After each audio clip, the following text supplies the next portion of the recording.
están? Saludo también a la audiencia. La idea el día de hoy era retomar a partir del capítulo 2 con la emergencia del vallismo en el 900 y la impugnación al latifundio, tratando de darle continuidad a lo que estuvimos viendo sobre el siglo XIX, vinculado a la propiedad de la tierra que se estaba dando en Uruguay y sobre todo a las acciones de colonización.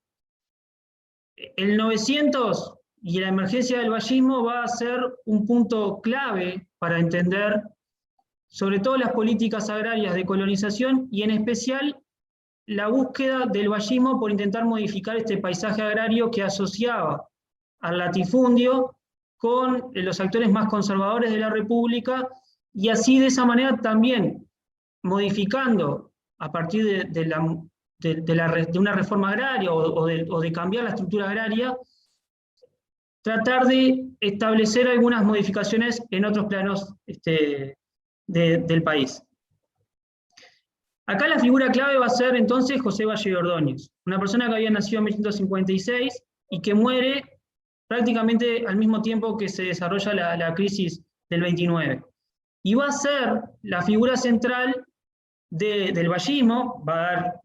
justamente el nombre al movimiento, dentro del Partido Colorado, que también va a tener algunas diferencias internas entre el vallismo, entre sectores radicales, moderados y algunos más conservadores. Entonces, Valle y Ordóñez va a marcar un poco la pauta de estos primeros 30 años del siglo XX. Va a ser presidente en 2 ocasiones, en 1903 a 1907 en la primera, y en la segunda presidencia, desde 1911 hasta 1915, va a ser donde va a intentar aplicar de manera más radical estas cuestiones que tienen que ver con la estructura agraria. Quería, antes de comenzar, una breve contextualización sobre, primero, cómo era el Uruguay, o sea, a partir del Censo Nacional de Población y Vivienda que se había realizado en 1908, que había dado que Uruguay tenía ya más de 1 millón de habitantes, aunque en la época se consideró como bastante poco, y que 3 de cada 10 personas vivían en Montevideo. Entonces ahí ya empezamos a ver un proceso más temprano que en otros países, donde Uruguay va a tener un proceso de urbanización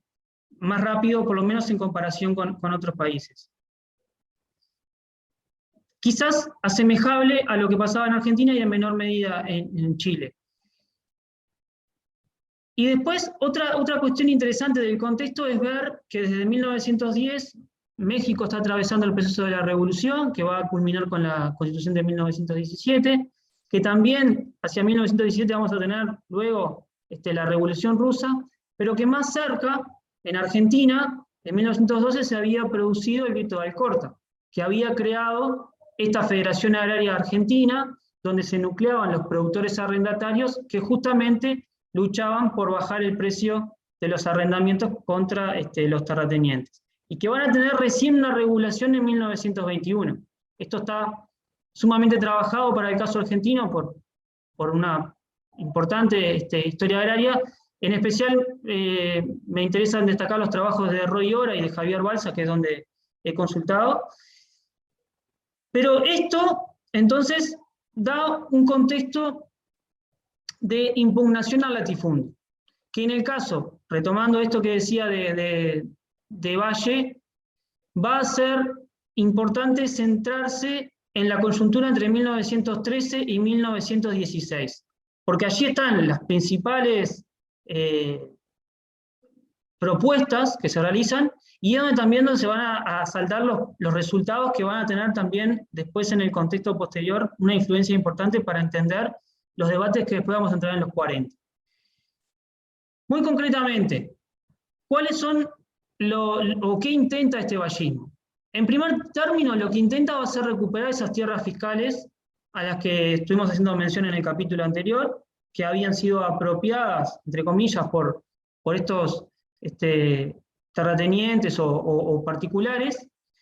Había creado para ello una Oficina Nacional de Catastros y Avalúos hacia 1907, y sobre todo había presentado algunas iniciativas legislativas que intentaban fomentar, a partir de la denuncia de esas tierras fiscales, ya sea por los propios poseedores, o sea, quienes estaban haciendo uso de esas tierras, como de terceros. Estas iniciativas se presentan en 1914, no van a dar los resultados esperados, y sobre todo hay una segunda iniciativa que es muy importante y es cardinal para entender algunos conflictos que se van a iniciar contra los propietarios rurales, pero sobre todo con lo que va a ser después la conformación de la Federación Rural en 1915, que eso vamos a detenernos un poco en el siguiente capítulo, que tiene que ver con la creación de una contribución inmobiliaria a partir de impuestos directos a la tierra. Y esta política impositiva del vallismo se basa sobre todo en la obra de Henry George, un norteamericano, un economista, que había sacado un libro, Progreso y Miseria, a finales del siglo XIX, y que tuvo mucho impacto, no solo en Uruguay, también en Argentina. Esto se puede retomar en los trabajos que hice mención recién, de Roy Ora, por ejemplo. Acá lo interesante es entender que lo que se criticaba era esta idea de la propiedad privada como ilegítima en su origen, pero que también se sabía que era muy difícil recuperar esas tierras fiscales y tomarlas. Entonces lo que se intentaba era establecer un impuesto,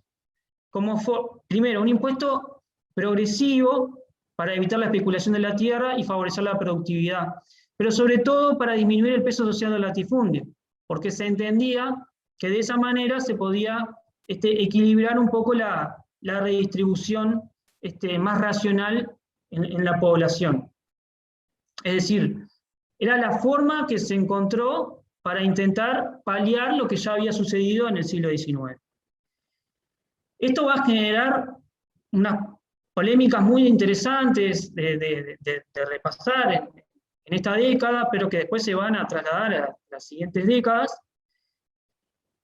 y que ya adelanto no va a resultar favorable para los intereses del vallismo. El vallismo va a perder esta batalla fiscal, como le ha denominado José Rila,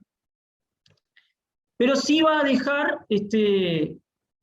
una cuestión central en el debate. Igualmente, el vallismo no agotó allí sus iniciativas. También creó en 1907 la Escuela de Agronomía, que intentó promover la ingeniería agronómica en Uruguay, y que a su vez estos estudiantes crearon la Asociación de Estudiantes de Agronomía y posteriormente una Asociación de Ingenieros Agrónomos, que en los primeros momentos tuvieron algunos vínculos con un actor que va a ser también importante a partir de 1915, que es la creación de la Comisión Nacional de Fomento Rural, que va a nuclear a las distintas sociedades de fomento rural que se habían conformado en distintos lugares del país. Y aquí el vallismo va a tener un vínculo bastante natural con algunos dirigentes. Por ejemplo, Baltasar Brum